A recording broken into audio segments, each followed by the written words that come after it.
Hi, and welcome to the Sit Down with Suzanne podcast. I am your host, Suzanne. Well, who am I? I am a author, a minister, a motivational speaker, a life coach, and a leader with over 20 odd years of experience leading multi-million dollar corporations.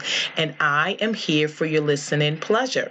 For all my returning listeners, I thank you for every like, for every subscribe, for every share. And for my first-time listeners, welcome to the show. I know there's going to be something in it for you. So, gentle, dear listeners, I do need to apologize. I know you were expecting an episode a lot sooner than this. I did an episode before we went on a family vacation. And for this family vacation, we decided to do a couple of different states, a couple of different hotels, a couple of different things. We did Busch Gardens, Water Country, Virginia Beach. We discovered this lovely town called Alexandria.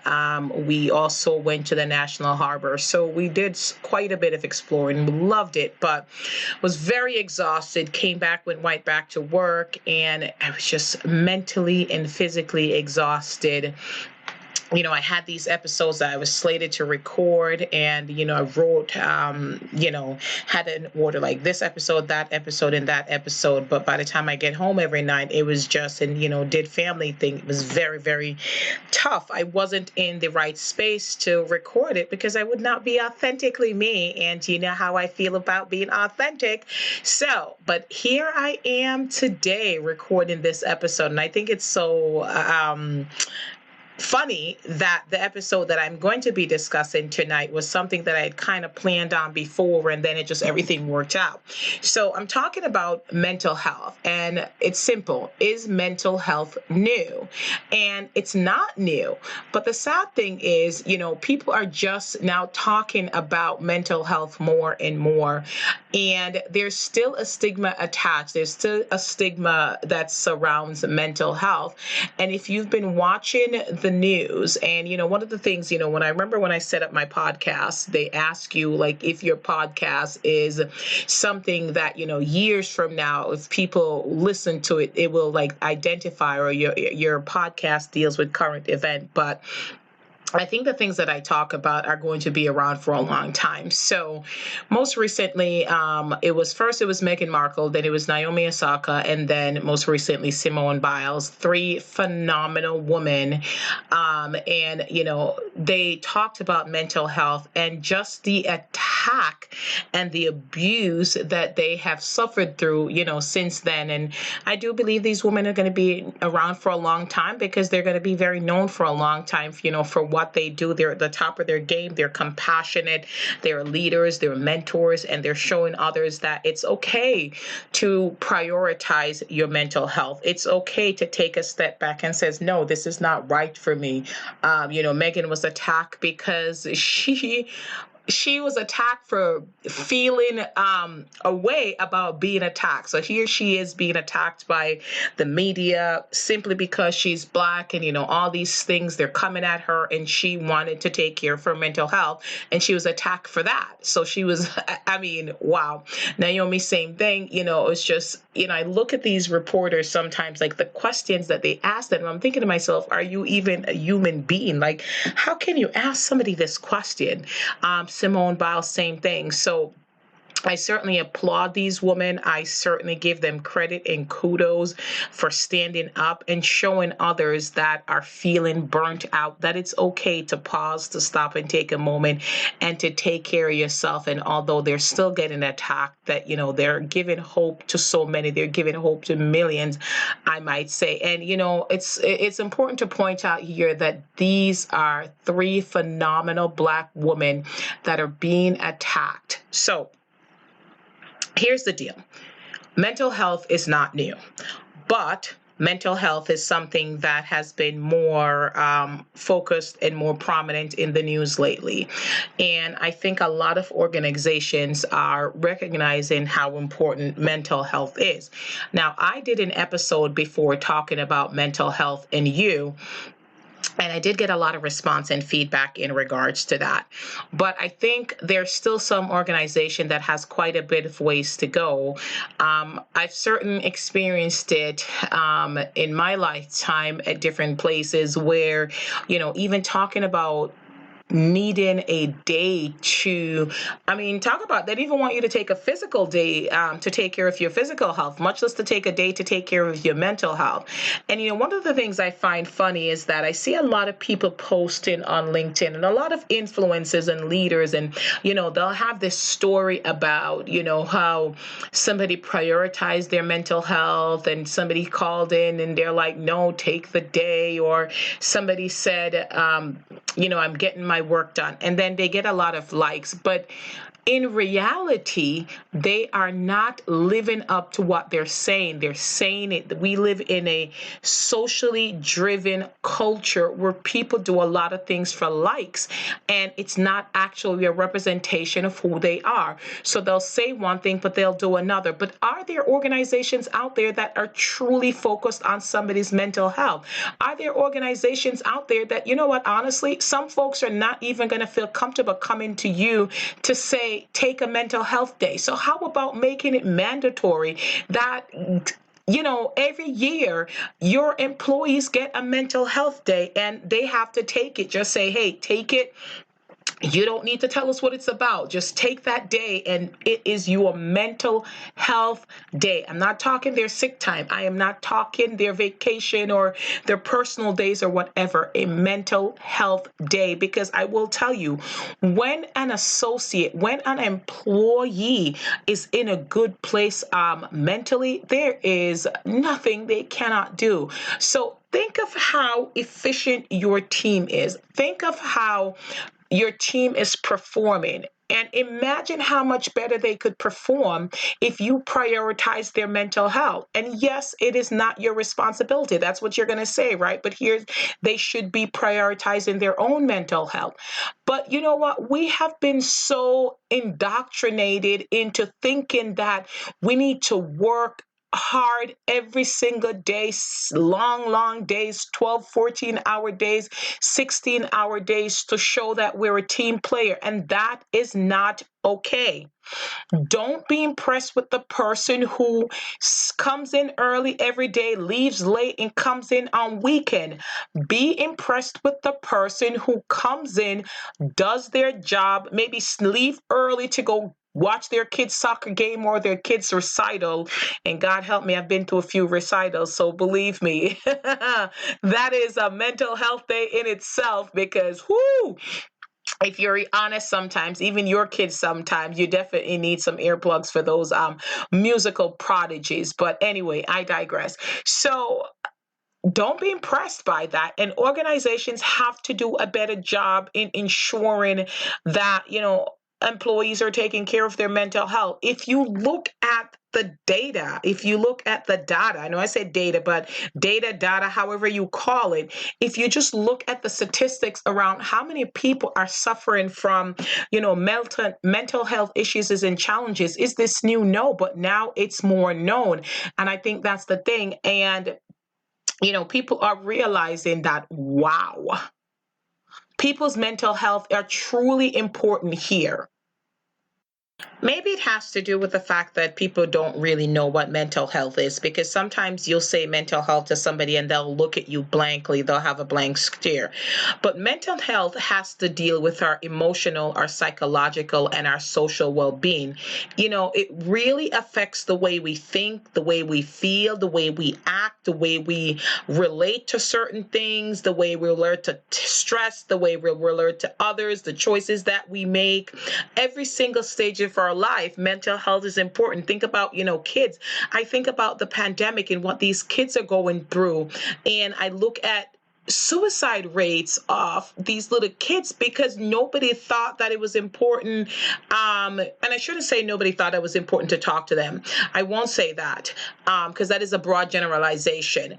But let's just look at these little kids that are suffering and not realizing that it is okay to talk to somebody about it.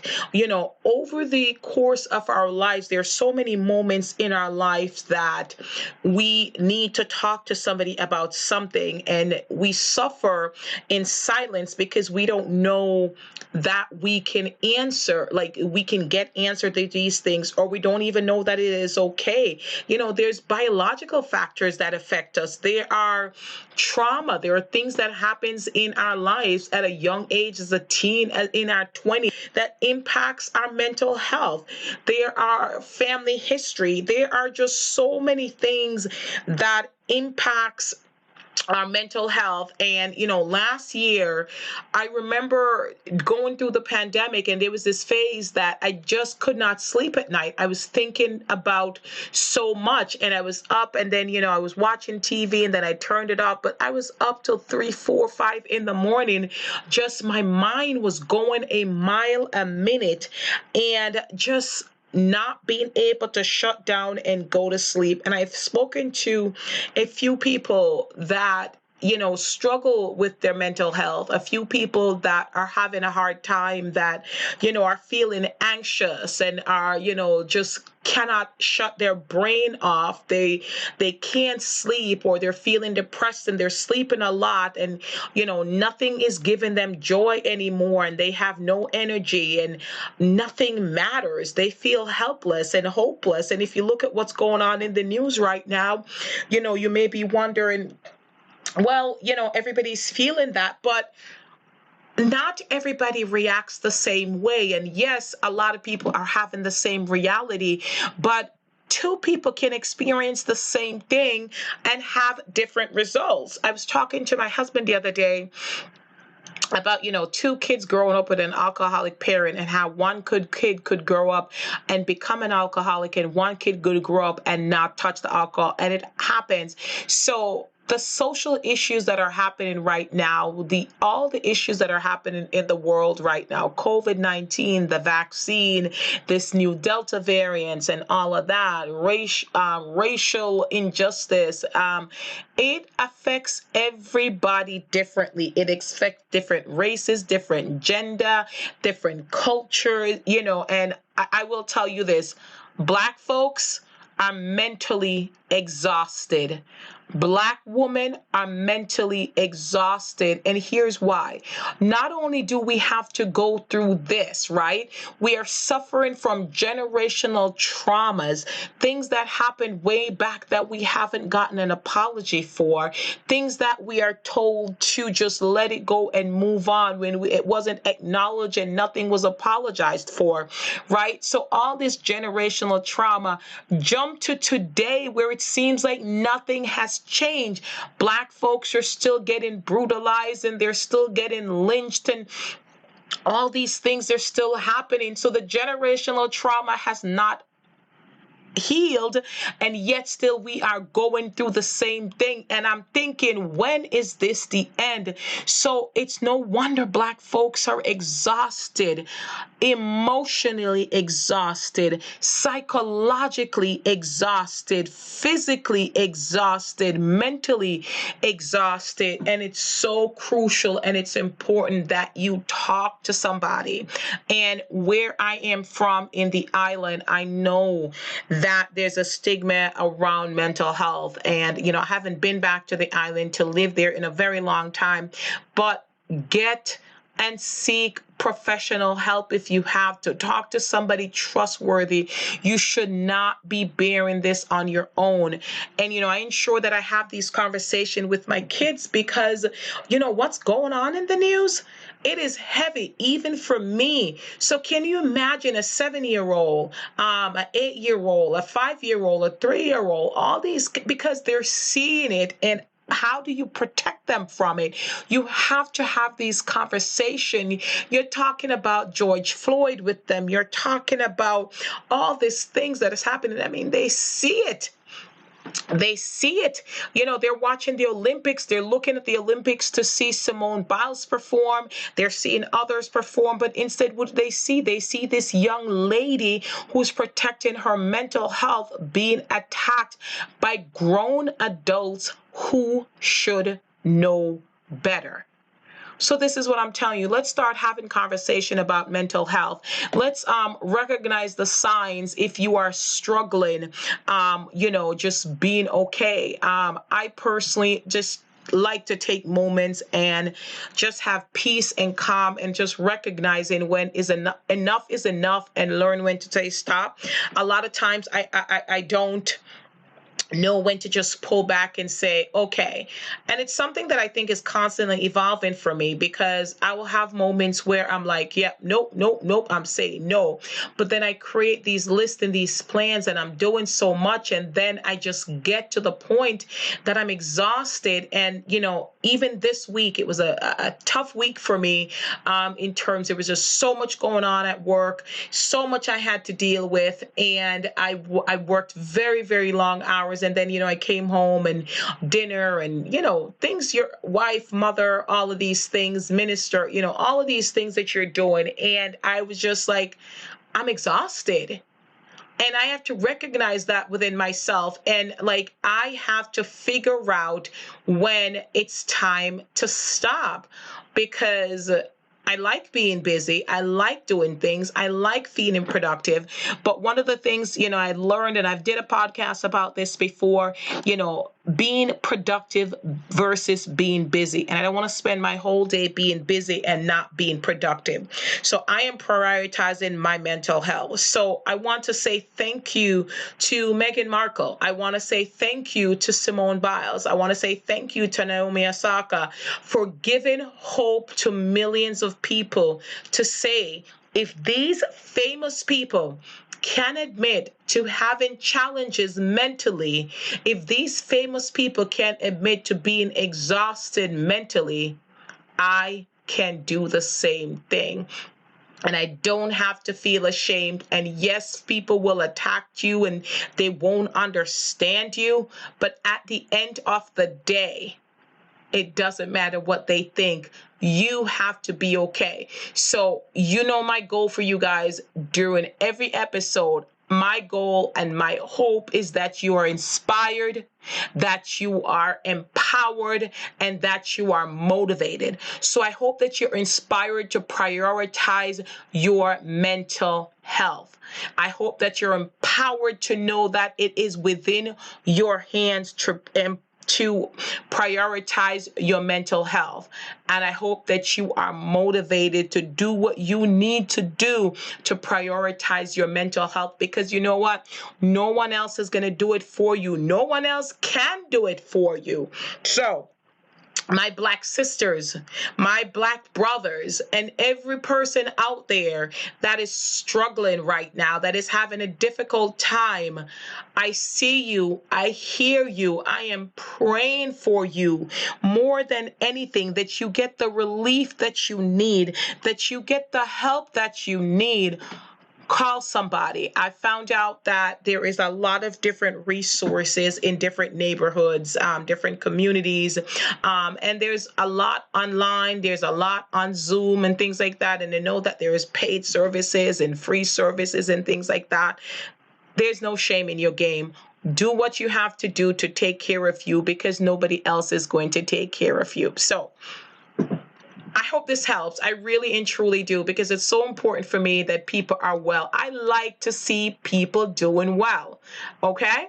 And on that note, I'm going to wrap up this podcast. But let me tell you this. So while I was on vacation, I wanted to record a couple of different podcasts. And, we all have moments in podcasting where we're like, okay, should I go on? Should I end my podcast?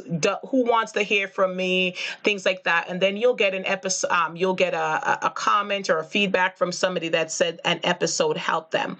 But I am so excited that I got this email while I was on vacation that I was chosen as a speaker for She Podcast 2021. Yay! Your girl is going to Arizona. So I'm very, very excited about that. So I went to She Podcast 2019 and I did an episode about that. So search and listen to it. And I had a phenomenal time. And I know that 2020, they were planning to have one. I did apply to be a speaker, but it was canceled. And I applied for 2021. And I got to tell you, I am so excited that I was chosen.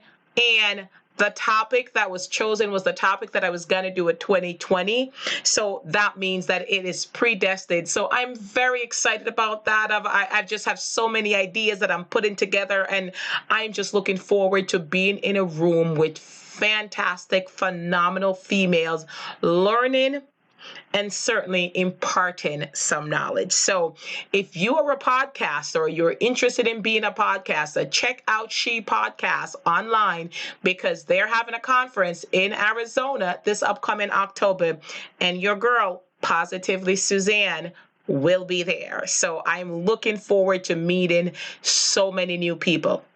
All right, guys, as always, I thank you for listening. I appreciate each and every one of you. If you are interested in being a support to the show, at the bottom of this page, so at the bottom of the podcast, there's a link to buy me a coffee. You can go ahead and buy me a coffee.